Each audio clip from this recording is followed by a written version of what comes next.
Good morning. This is Daryl, and this is Wednesday, the 21st, I believe. Right, the 21st of June, 2017. And I have found nothing much this morning on those four compared groups that I posted earlier.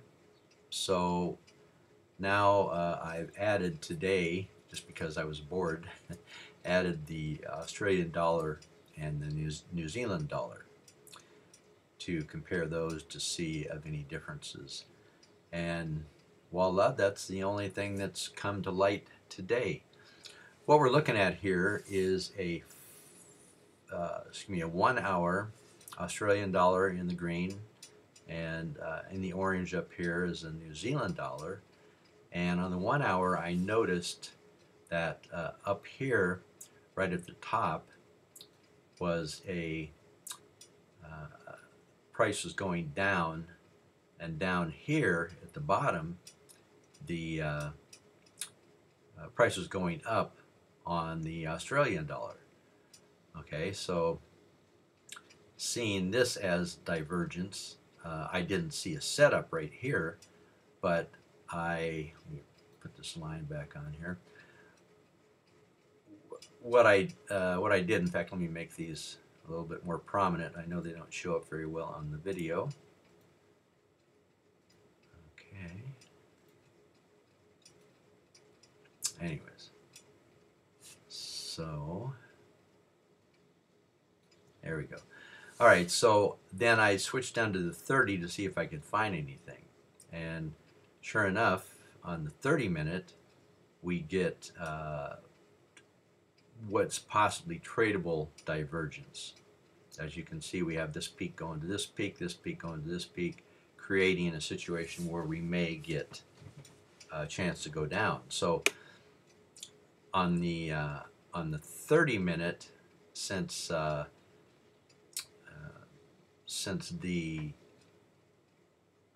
ranges, the average true range for the last 14 bars times 2 is extremely small. I mean, the market is just it's like on molasses right now. But anyways, 15 pips on a 30-minute chart for the 2 times the ATR of the last 15 candles. So what I did was then I went now to the actual charts themselves to get these numbers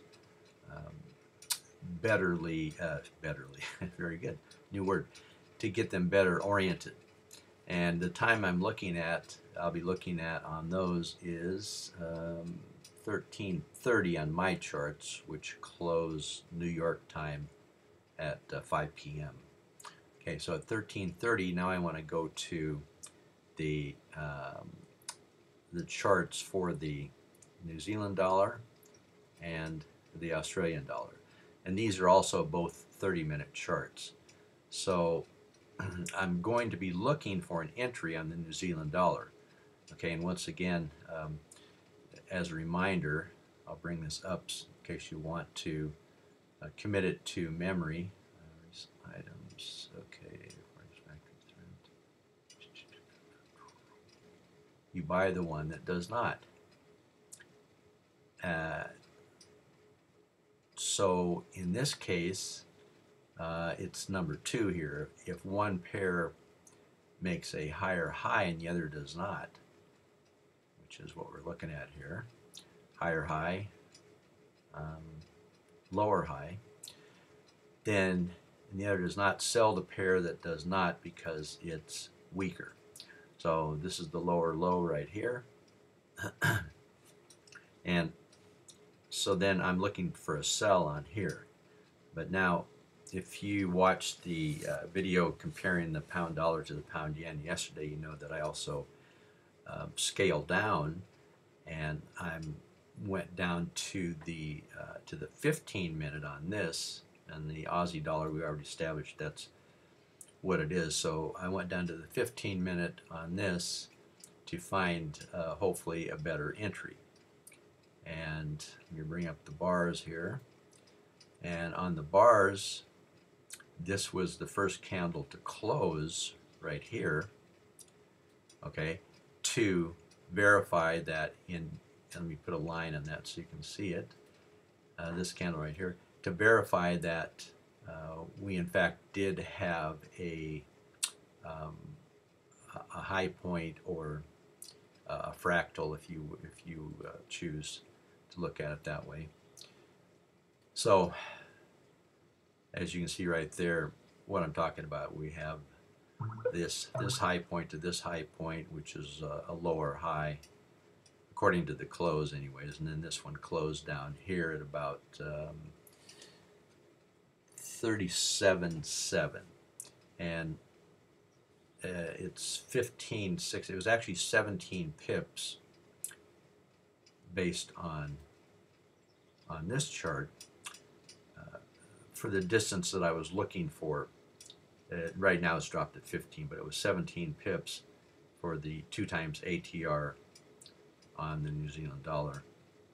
So I then went back to the 15, and as this one was forming, I also checked out the 5-minute to see if I could find something better. And let's see, this was the high, but this candle doesn't end. The 15-minute candle in question, which is also the 30-minute candle, doesn't end until this bar right here. So the confirmation of this swing point right here doesn't really show up until over here someplace. Okay, and so anyways, I know I'm getting probably a little bit too confusing here, but so I went back to the 15 to find the entry, which again was on this candle right here. I'm going to get rid of this thing. On this candle right here at 37.7, and from this point it closed at 37.7, and from this point it went down a total of 17.7 pips. So depending on your spread, it may have missed the target, but at least by now you probably have a free trade because you've moved your stop to maybe break even. But then had we been getting in here, we would have had a stop up here, a few pips above here maybe, so it would have been about a 1-to-1 risk to reward on this particular trade. But this is the only one that showed up to date at 10:40 a.m. New York time on the 5 pairs that I watch now, and those the other four are listed higher in the thread here.